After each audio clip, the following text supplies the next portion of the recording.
हम तो कहते हैं कि ऐसे मुख्यमंत्री को कुंभ पर्व रहते रहते इस्तीफा दे देना चाहिए। ये नहीं है पद के काबिल, ये जनता से झूठ बोलता है। तो आज सबसे बड़ी जो हम लोगों के मन में पीड़ा है वो ये है कि हमारा मुख्यमंत्री झूठा है। नरेंद्र मोदी, अमित शाह जी, जेपी नड्डा जी, जो लोग भी हैं, इनको हटा करके किसी सक्षम व्यक्ति को करे। अभी भी करोड़ों लोग यहाँ आने वाले हैं, ये संभाल पाएगा? ये संभालेगा नहीं, ये प्रेस संभालेगा, ये लिपापोती करेगा।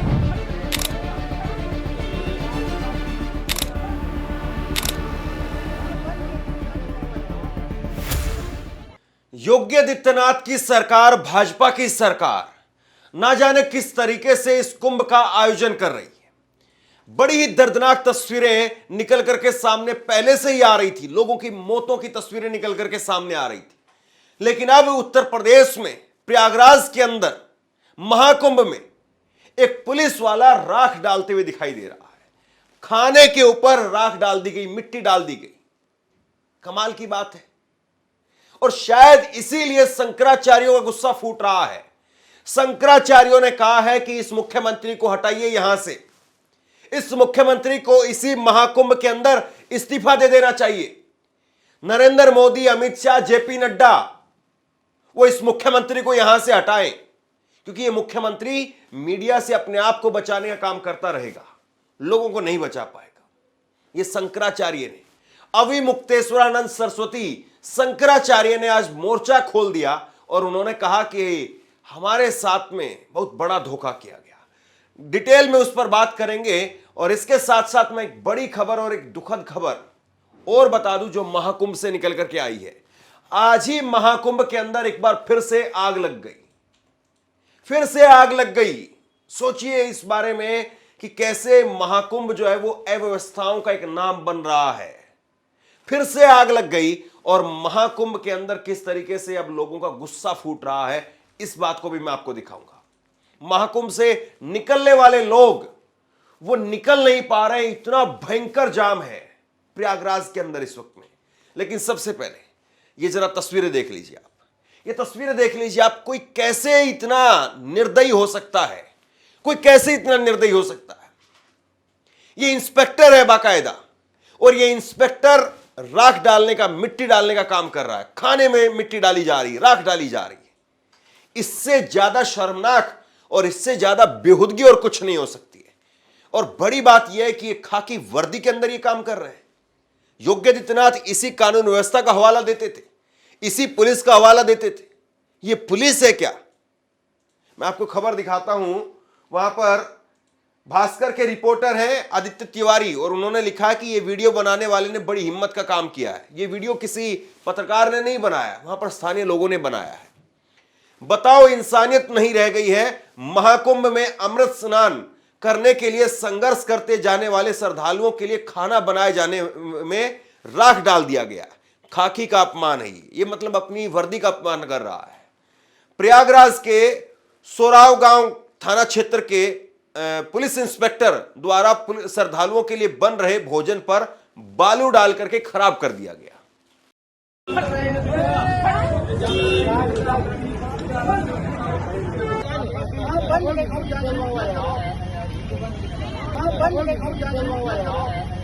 अब ये जो तस्वीर है, ये जिस तरीके से तस्वीर निकल करके सामने आई है, वाकई इस तस्वीर को जो है स्वीकार नहीं किया जा सकता। ये इस तरह के हालात लोगों को भड़काने का काम करते हैं और कुछ नहीं। कि आप, ऐसा लग रहा है कि योगी आदित्यनाथ पर जिस तरीके से मीडिया का उनके सिर पर हाथ रखा हुआ है कि आप कुछ भी करिए, हम नहीं दिखाएंगे। ये तस्वीर निकल करके सामने आने के बाद में तुरंत एक्शन होना चाहिए इस इंस्पेक्टर पर, और ना केवल इस इंस्पेक्टर पर जो है वो एक्शन होना चाहिए, बल्कि इसके साथ साथ पुलिस की, उत्तर प्रदेश के पुलिस की और उत्तर प्रदेश पुलिस की कमान जिनके हाथ में उनकी, उन पर भी जो है वो कार्रवाई होनी चाहिए, ताकि नीचे तक एक्शन दिखाई दे। एक आदमी के ऊपर एक्शन करके आप कुछ नहीं कर पाएंगे। अब देखिए जरा क्या कह रहे हैं अविमुक्तेश्वरानंद सरस्वती। अविमुक्तेश्वरानंद सरस्वती का बयान आप सुनिए। अविमुक्तेश्वरानंद सरस्वती कह रहे हैं कि हम मिलना चाहते थे, श्रद्धालुओं के लिए दुख प्रकट करना चाहते थे, एक दिन का हम जो है वो उनके लिए व्रत रखना चाहते थे, लेकिन हमें कुछ नहीं करने दिया गया। योगी आदित्यनाथ पर किस तरीके से भड़क उठे अविमुक्तेश्वरानंद, जरा देखिए। हम तो कहते हैं कि ऐसे मुख्यमंत्री को कुंभ पर्व रहते रहते इस्तीफा दे देना चाहिए। ये नहीं है पद के काबिल, ये जनता से झूठ बोलता है। हम कल एक दिन उपवास नहीं रख सकते थे उनके लिए जो चले गए, आपने उससे हमको वंचित कर दिया। हमको आपने ऐसा आभास करा दिया कि अफवाह चल रही है, कोई कैजुअलिटी नहीं हुई है, कोई मृत नहीं हुआ है। तो इतना बड़ा धोखा संत समाज के साथ, इतना बड़ा धोखा संत सनातनियों के साथ, इतना बड़ा धोखा हम लोगों के साथ कैसे इन्होंने कर दिया, क्यों कर दिया? इतनी बड़ी जब घटना हो गई थी तो आप क्यों छिपा रहे थे? तो इस बात की पीड़ा ज्यादा है कि जो घटना हुई वो तो हो गई, लेकिन इन्होंने उसको छुपाने का प्रयास किया। महाराज जी पूरे दिन छुपाए रहे, शाम को जाकर के बोलते हैं कि वो हो गया है। आप पूरे दिन आपको पता ही नहीं था, दुनिया बता रही थी, आपको पता ही नहीं था। तो आज सबसे बड़ी जो हम लोगों के मन में पीड़ा है वो ये है कि हमारा मुख्यमंत्री झूठा है। वो इस बात की पीड़ा है कि वो हमारे साथ घटना घटती है, हम ही से छिपा लेता है, और हमको हमारे जो मृतात्मा हैं उनके प्रति संवेदना व्यक्त करने के लिए, उपवास तक रखने के लिए मौका नहीं दिया इस व्यक्ति ने। नरेंद्र मोदी, अमित शाह जी, जेपी नड्डा जी, जो लोग भी हैं, इनको हटा करके किसी सक्षम व्यक्ति को करे। अभी भी करोड़ों लोग यहाँ आने वाले हैं, ये संभाल पाएगा? ये संभालेगा नहीं, ये प्रेस संभालेगा, ये लिपापोती करेगा। ये जो गुस्सा है ये वाजिब है, संतों का गुस्सा वाजिब है, क्योंकि जिस तरीके से योगी आदित्यनाथ ने इस पूरे महाकुंभ को हैंडल करने का काम किया है, इसमें बहुत सारे सवाल खड़े हो रहे हैं। मैं एक छोटा सा उदाहरण आपको बताता हूं और उसके बाद में वरिष्ठ पत्रकार विनोद कापड़ी, उनको भी सुनेंगे। सबसे बड़ी बात यह है कि योगी आदित्यनाथ उस रात घटना होने के बाद में सुबह सुबह आकर के मीडिया को एक बाइट देते हैं, और उस बाइट में कहीं कोई जिक्र नहीं करते हैं। वो श्रद्धालुओं की मौत के बारे में किसी प्रकार से कोई जिक्र नहीं किया, और उसके बाद में जब शाम को आए तो रो पड़े। ये कमाल की बात है भाई। सुबह तक हर किसी के पास में मौत के आंकड़े थे, लोग बता रहे थे, पत्रकार बता रहे थे, अखबारों में लिख करके आ गया था, और मुख्यमंत्री ने सुबह जब बाइट दी 8 मिनट की, 8 मिनट की अपनी बाइट के अंदर मुख्यमंत्री ने मृतकों की संख्या को लेकर के कुछ नहीं बोला। अखबार बोल रहे थे, पत्रकार बोल रहे थे, जानकार बोल रहे थे, चश्मदीद बोल रहे थे, सब कोई बोल रहा था, लेकिन मुख्यमंत्री मौत के आंकड़ों पर कुछ नहीं बोल रहे थे। कितने लोगों की मौत हो गई इस पर कुछ नहीं बोल रहे थे। और जब शाम को आए तो दबाव महसूस करने लगे, रोने लगे। बताइए इस चीज को आप क्या कहेंगे? अगर किसी को दुख है तो सुबह भी होता हो, और सुबह एकदम वो बिल्कुल ताजा घाव था। जिसने भी सुबह वो तस्वीरें देखी एकदम उठ करके, हर कोई हैरान रह गया कि ऐसा कैसे हो गया। अब जरा देखिए, एक खबर आपको दिखा रहा हूं न्यूज 24 की, और ये शाम की 4:09 पर 30 जनवरी की खबर है। और मैं तारीख इसलिए बताता हूं ताकि आपको यह ना लगे कि मैं कोई पुरानी खबर बता रहा हूं। कोई पुरानी खबर बता करके सनसनीखेज तरीके से मामले को पेश करना वो मेरी आदत नहीं है, इसलिए तथ्यों के साथ में बात होनी चाहिए। महाकुंभ में फिर लगी आग, सेक्टर 22 में 15 पंडाल जल करके राख हो गए। ये स्थिति है वहां की, ये हालात है वहां के। आग लग गई साहब, अभी आग लगी थी कुछ दिन पहले, तब भी योगी आदित्यनाथ वहां पर थे, फिर आग लग गई। कहीं मौतें हो जा रही, कहीं आग लग रही, क्या हो रहा है ये? देखिए जरा आग लगने की तस्वीरें।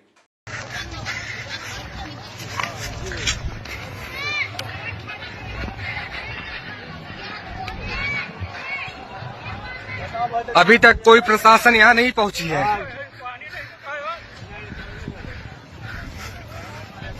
ये देखिए, कोई भी प्रशासन नहीं आई है।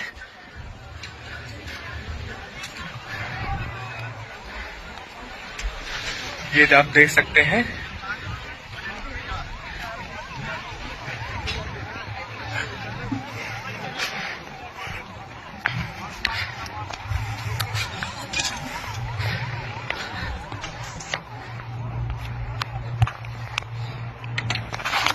अब अव्यवस्थाएं इस तरह से उमड़ करके सामने आ रही है कि क्या कहें। एक तस्वीर जरा आप और देखिए, ये तस्वीर आप देखिए, और ये किस तरीके से भारी भयंकर जाम है। और ये प्रयागराज से निकल करके बाहर आप अलग अलग जो एक्सप्रेसवे हैं उनको पकड़ें, उससे पहले की स्थिति है ये। जब आप निकल ही नहीं पाएंगे, जाम हो गया है वहां पर, तो कैसे स्थिति सुधरेगी? मतलब कि प्रयागराज के अंदर आने वाले लोग और प्रयागराज से निकलने वाले लोग संघर्ष कर रहे हैं। जाम है, बेहताशा जाम। देखिए, इस प्रकार से जब जाम वहां पर लगा हुआ है तो सोच लीजिए आप वहां पर लोगों की क्या स्थिति होगी। सोच लीजिए वो लोग कितना मोदी मोदी योगी योगी कर रहे होंगे। सोच लीजिए भाजपा ने वहां पर कितना जो है वो प्रबंधन करने का काम किया है। भाई, दुर्घटना हुई, उसमें आप कह रहे हैं कि अफवाह फैल गई इसलिए दुर्घटना हुई। ये जो जाम लगा पड़ा है, इस तरह से जाम लगा हुआ है, और ये ऐसा नहीं कि कोई 2 मिनट का जाम है। स्थानीय पत्रकार रिपोर्ट वहां से कर रहे हो, बता रहे कि बहुत लंबा जाम है। विशाल पांडे बीपी न्यूज के पत्रकार, उन्होंने एक वीडियो बाकायदा डाली, बहुत लंबा जाम जो है वो हाईवे पर लगा हुआ है। और तकरीबन प्रयागराज के चारों तरफ आने वाले रास्तों में यही स्थिति है। मैं तकरीबन शब्द का इस्तेमाल कर रहा हूं क्योंकि मैं पैनिक नहीं करना चाह रहा, लेकिन जो स्थिति है उससे कैसे आप मुंह मोड़ लेंगे। और इसके बाद में एक तस्वीर देखिए आप, लोग अपने सर पर सामान की गठरी बांध बांध करके प्रयागराज में पहुंच रहे हैं। कई कई किलोमीटरों से पैदल चल रहे हैं। 20 किलोमीटर छोड़ दीजिए अब आप, कई कई किलोमीटर से लोग पैदल चल करके आ रहे हैं। और ऐसे भी लोग होंगे जो सैकड़ों किलोमीटर पैदल चल रहे होंगे, लेकिन पुलिस एंट्री नहीं दे रही है। देखिए, तस्वीर निकल करके आई है।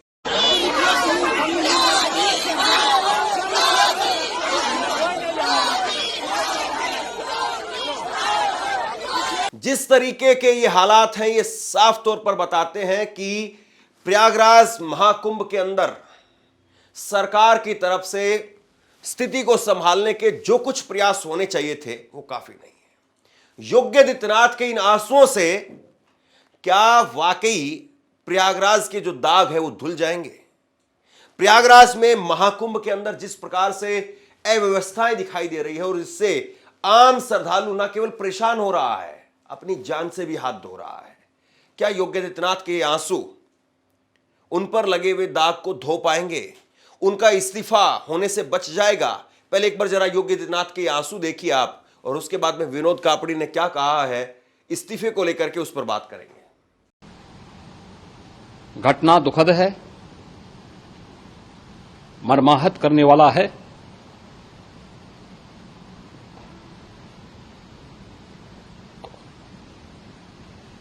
उन सभी परिजनों के प्रति हमारी पूरी संवेदना है।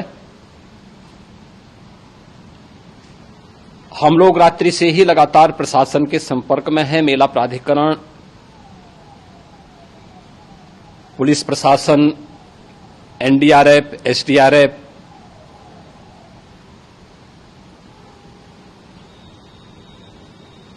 और भी अन्य जितने भी व्यवस्थाएं हो सकती थी, उन सबको वहां पर तैनात किया गया है।